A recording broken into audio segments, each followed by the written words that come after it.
Welcome to the City Debate Show, joined round the table today by the Manchester City reporter at the Manchester Evening News, Christopher Bailey Esquire, and footballer turned broadcaster, and not a bad businessman either, Gary Owen. So, let's start. Hull. Yeah, it's a long way to go, isn't it? Right, go on. What about when you get there and play football, Mr. Owen? Well, for me, there's a Jekyll and Hyde, and, you know, I've said this many times over many years with different personnel, with different management staff, with different owners, and it's still the same. Our inconsistency is probably our consistency. How a team can play so well as we've seen them play against Pompey, Portsmouth and Stoke City, and pass the ball about and everybody feel comfortable on it, to players that all of a sudden now don't look comfortable on it, don't play the slick passing movements, seem to be afraid to shoot when they get anywhere near goals. How do I explain that? I've no idea. I heard Mark's comments after the game saying it was an improvement, but it had to be an improvement because our previous performances were very poor. My concern is that we're perilously close to the bottom three.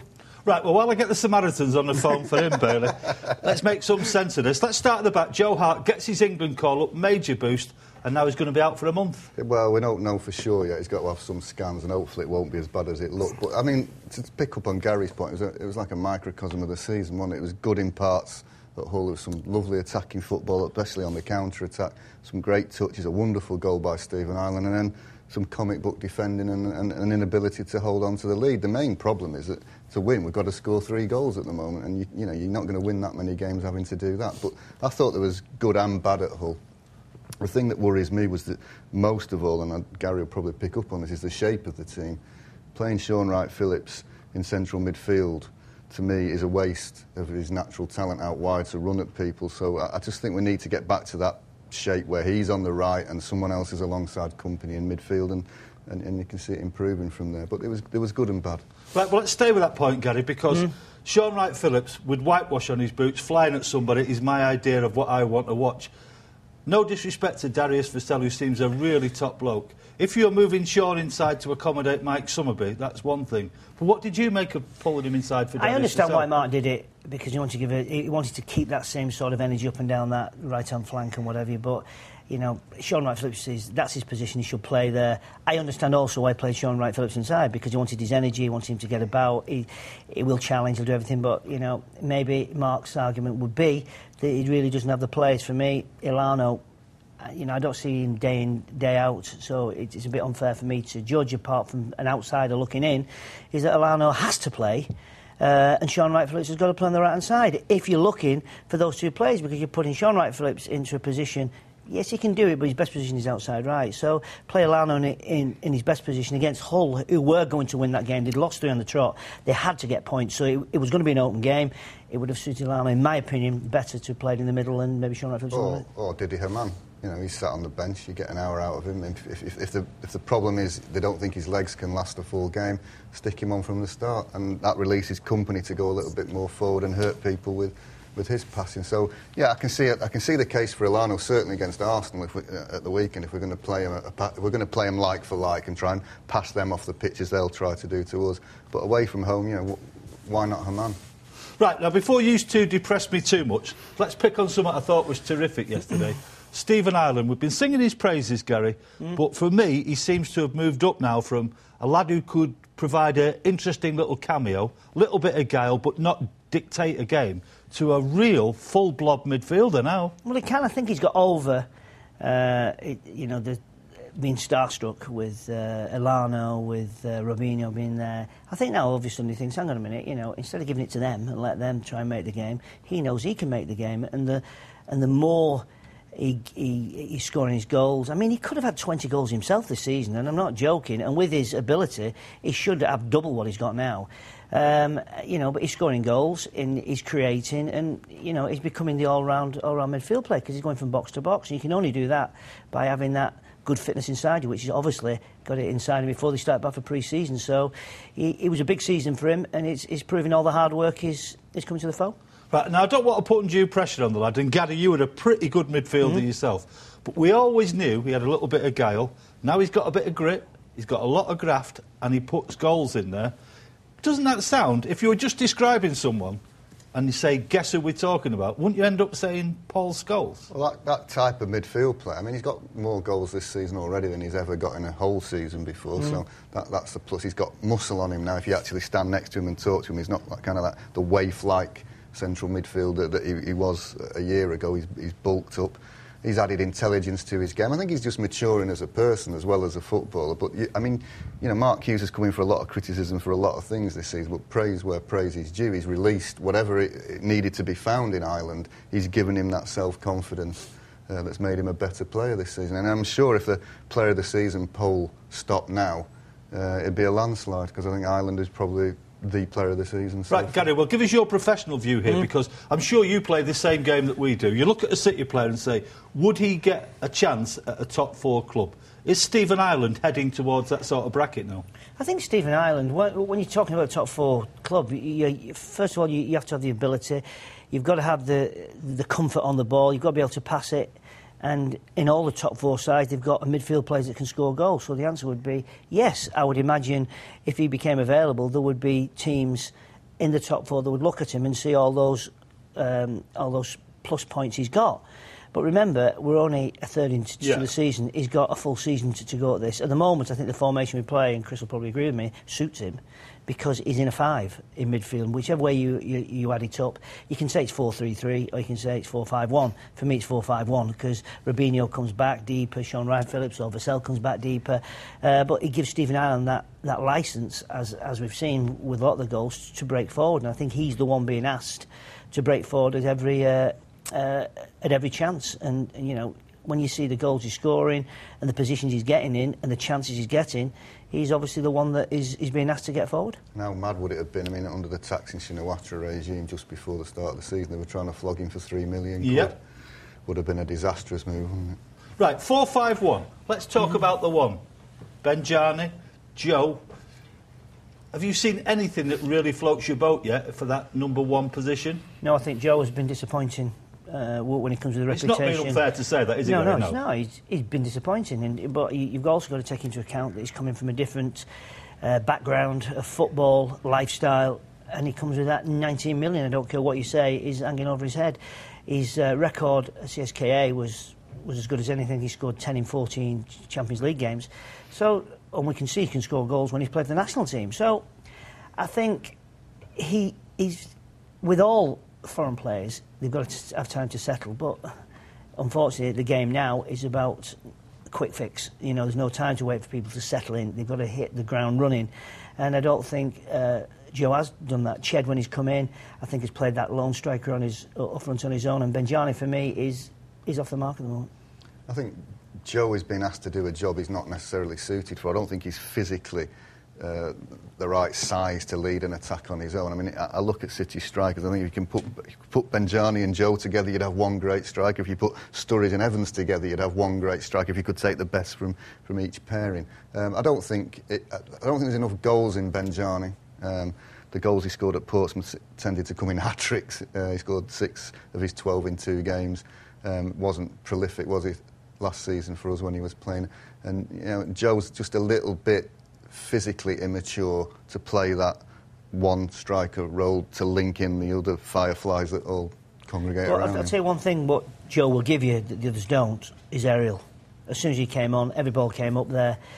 He was winning most of the headers, as he's done when I've seen him play. He's very good in the air, and I think it's up to, if we are going to knock balls in as an alternative, we've got to have players that are thinking he's going to win it, and I'm going to go on for they're waiting for it to win it before they go. I think if you are going to play somebody there, he will give you an option aerially. I think it's not a surprise that one of his number 1 targets in January will be Rocky Santa Cruz, because he can play that lone striker role with a bit more maturity and a bit more power, and with the same aerial ability. I don't think that's a surprise to anyone. Are you surprised then, Gary, that Darius Vassell has forced his way back into the wrestling? No, because one thing about Darius is an honest player. You get, I mean, the frustrating thing for me, and I was saying it all through the game today, and Chris probably saying the same, through his enthusiasm, when defenders are going back towards their own goal, towards their own corner flag, and they can't go anywhere, and they're thinking, well, what am I going to do here? I'm just going to have to play it out. I can't risk trying to play my way out of it. He makes too many fouls. and gives the opposition the time to regroup, put the ball down and knock it into your half. I mean, that's to his enthusiasm, but he's experienced enough now. If you can't win the ball, stand up. Let them make the mistake. Let them give you the ball back. Let them put it out. You know, and Benjani, in my opinion, looking on yesterday's game, has took over from Darren Huckabee, because if he was paid £1 for every time he was offside, he wouldn't pick up his wage packet up, because he was too many times offside. My main problem with Darius is number of chances. Yeah, I see him as a substitute. You know, when you want to tie up a game, take one of the flair players off and put a bit more hard work in, if you like. But yesterday again, he did a fresh air shot and then missed one that he could have clipped over the keeper that would have won us the game. And he does tend to need 2 or 3 chances at least before he gets one on target. But I mean, you can't fault his honesty or his wholeheartedness. But to me, he's not a starter. Just to finish briefly, we'll talk about politics as well as football a little bit later. But what did you make, Gary, having been dropped when he was at the top of his form, that Micah Richards, having dropped below his own high standards, is suddenly back in the England squad? It's strange. I think Micah has probably had an incredible rise to his career, from playing the youth team straight to the England squad, to scoring for the England squad, to picking up an injury, to being let out. And probably this, like most young players, they have a cooling down period where they have a great start, and then all of a sudden people get the hang of what they're doing, whether it's defence, midfield or forward. And I think he's now, you know, he's playing a little bit uncertainty, which is not like him. I mean, balls that you'd normally see him win in the air, he's maybe just getting a touch too. His challenges is maybe the wrong challenges. For the free kick, he made a rash challenge on the edge of the box. You've got to be absolutely 100% certain when you've got people like Giovanni from 19 yards who's going to put you under pressure. And he's just making the wrong decisions at the moment. The pass back to the keeper, should he have took it left instead of playing it to Ben Haim? That's all part of experience, you know. On another day, he'd have just put his size 9 behind it and put it as far as he could upfield, but it's experience, and at the moment he's on a learning curve, which he will because he's a young player. This is Chris Bailey, that's Gary Owen. We'll be talking a lot more about the Blues in 2.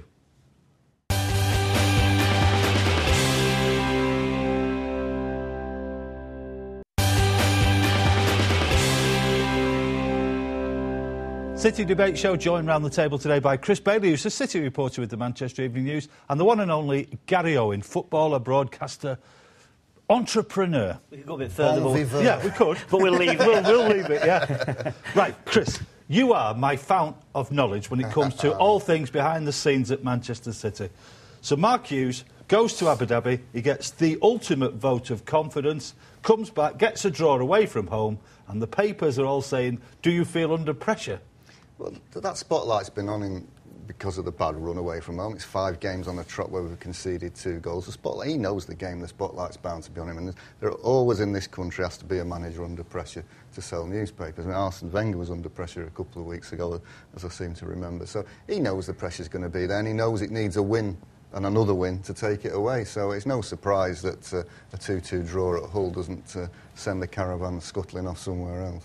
Now, Gary, one thing he did say, which was quite interesting, there may be people around about who have different agendas. What did you make of that, then? Well, different agendas is I would imagine that Mark Hughes, when he came to the club, was probably not the ideal person to come to Manchester City, being an ex-United player and whatever. But I mean, that doesn't prove anything. You get the best man for the job, and Mark Hughes has proven both with the national team of Wales and at Blackburn on a shoestring that he's got an eye for a player. He's got a team that can go out there. He's qualified them for Europe, and there are probably people out there in the media and supporters that don't want him at Manchester City. But at the end of the day, he will get those off his back and everybody else, just like Arsene Wenger, as Chris has just said. You know, it's either him or Mark Hughes at the moment because the team's not performing as they expect to do, and because of that price tag of being the richest club on the planet, although that money won't come into real fruition until probably summer of next year, as I've said. You know, I mean, it just heaps pressure on it. But managers these days, Chris, comes with the territory. You know, you don't get paid that amount of money, you don't get all the accolades if you don't come with a downside to it. So do you see this different agenda relating just to Mark Hughes? Listen, it's hard to sell newspapers, isn't it, at the moment, with 24-hour TV, internet, and there's always got, in this country, the media, and we're part of it. Yeah. If it's not a story unless it's a crisis. Oh, yeah. So And that's pretty much where we are, 12th in the league, all right, 3 points off the bottom, but about 6 points off Europe or 7 points off Europe at the moment. If City are in crisis, there are a lot of teams in that Premier League at the moment in crisis. City are a team in transition. He's come in, he's inherited a squad that's probably not balanced properly. He's inherited a squad that wasn't, shall we say, full of discipline towards the end of Sven-Göran Eriksson's reign, and that's... there's been a hangover to that. He's had 1 day of Arab transfer money, and we brought Robinho in that 1 day. Surely, give him a chance to spend some more money in January. But if we keep losing games or don't win games, then the pressure will crank up towards Christmas. The interesting thing is, Gary, though, if you look at the league table, and I cited last week Bolton an example, they're in the bottom 3, they win a game, and suddenly they're 9th in the table. It is a bit like that, but if you say that is part of the mix, City's next 2 games just happen to be Arsenal and Manchester United, with a little question of Schalke in the middle. And you could pick 3 easy games, actually, if you wanted to. But, of course, but that's what you want to be in the Premier League for. That's what you want to be in Europe, to play against the best team in Europe and play against the best teams in the Premiership. That's what will give you full houses. That's what everybody wanted to see. But... as you just said, Chris just said, Bolton, 3rd from bottom, doom and gloom. They have 1 win, they go up to 8th. I remember Aston Villa last year was 4th from bottom. They had a month where they won 3 and I think drawn 1 and went into Champions League spot. So I think in this modern day game, you don't look at it over a season. You're judged over a season, but I think you have to look in pockets of games, 4 and 5 games at a time, and thinking, right, we need to get so many points out of those and don't look too far ahead, because, as you see, I think anybody, as Chris already said, from 10th or maybe 10th downwards... Well, whole downwards, really. Yeah, well, from 8th, 9th or 10th downwards, right to the bottom spot, 1 win puts you up there, and 1 win... and 1 defeat gets you down there. So I think it's going to be a very, very tight Premiership from top to bottom of the season. You have to have time to build a team. You do. And 3 months is not time to build. It isn't. Don't matter whether you've got an Arab prince with 500 billion backing you or not. You need time to build a team. I mean, people always citing the example of Alex Ferguson at United. He could have been sacked. It took him 3 years to win something. Look at Martin O'Neill at Aston Villa. City fans probably would have been happy with Martin O'Neill as their manager. They were clamouring for his head at one point. It took him 2 years to get Villa right. So it does take time, and you can't just magic players out of thin air. He will, I'm sure, given the money, and it will bring players in who will improve the team in January, and then he will bring players who will improve it even more in the summer, and I think there's just got to be that little bit of patience. Well, everything you've just said and Gary's just said, I agree with 100%. But everything you've just said is coal light a day stuff. The reality is 2 weeks from now, if City lose at home to Arsenal, don't put on some kind of show against Schalke, and then, God forbid, get battered by United, all that coal light a day stuff will be cranked up about 10 years, won't it? Well, a lot will depend on how the fans react. I mean, if you lose to Arsenal 3-2 in an absolute thriller, and you play really good football, I mean, you're not going to boo the team off and demand the manager's head, surely, because that kind of performance will be good enough to win. I mean, once Arsenal and United are out of the way, the big 4, as they're known, have all been to City. So all our home games should be pretty winnable home games after that. So you've got to keep a sense of perspective. But I agree, if we lose the 3 games on the trot, there will be an additional clamour, no doubt. And then it's just a matter of whether the people in Abu Dhabi hold the nerve or not. So, Gary, you're the only pro sat round the table. You've been out there and done it. How close is Mark Hughes to having a decent side? I'm not talking top 4. We know that that's a building show. But what he's got now available, how close is he to having a decent side? I think the team, and I've stated it many times, I think the team, the squad, forget January and forget what's going to happen in summer. I think at this moment in time, that squad is a match for anybody, because they've proven it. They took on Portsmouth, and Portsmouth will be there and thereabouts at the end of the season looking for UEFA.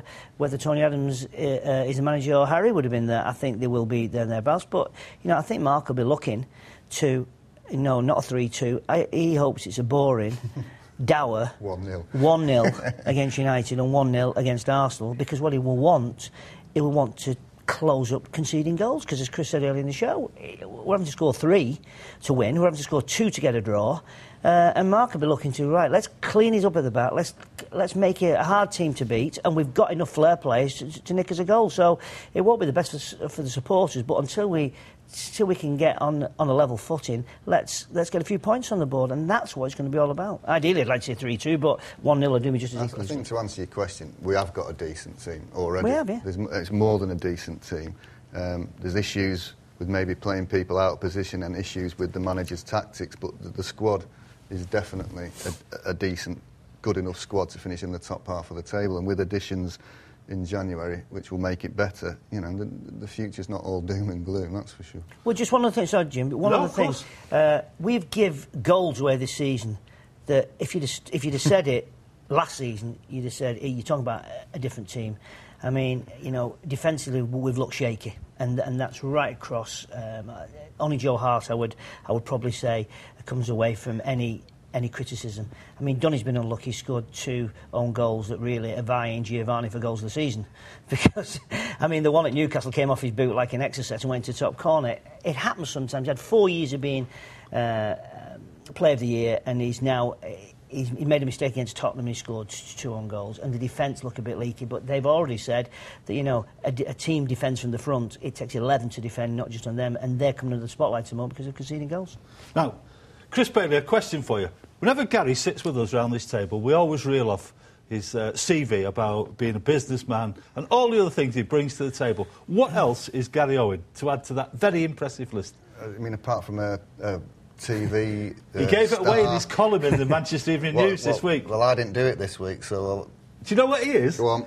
Who recommended Giovanni to Phil Brown?